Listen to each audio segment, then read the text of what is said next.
I really didn't read a lot of American literature. I did love some writers very, very much, like Carson McCullers. I loved her. But I think I loved Virginia Woolf more. I loved Hemingway, probably more than any American writer I've read. I loved Hemingway, yeah. Now, several of the authors you just listed would fall into the category of Gothic writers.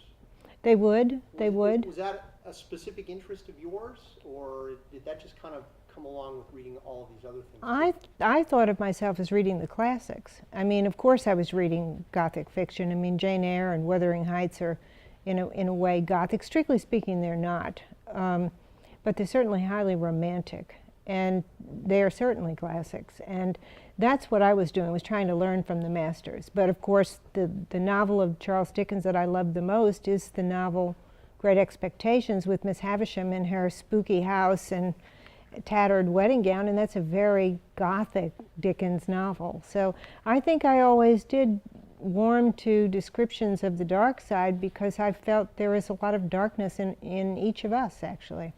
One of the definitions of Gothic literature, or Gothic, I guess, art, was the blending of horror and romance.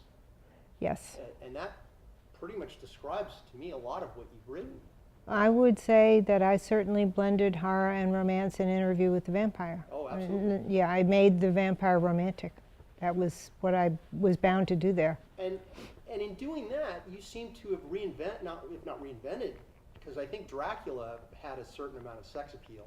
I think Dracula did have sex appeal, but I wanted to get into the vampire and wanted to make him, or wanted to explore his tortured soul and his pain. You don't really see Dracula's pain.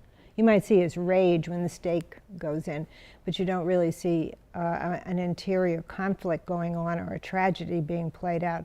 And I wanted to get into what I thought was the tragedy inherent in the concept of the vampire. That here you had somebody offered immortality, but at a horrible price. And that vampire, as he goes on in time, is going to learn more and more about the life that he's never really going to be able to participate in again.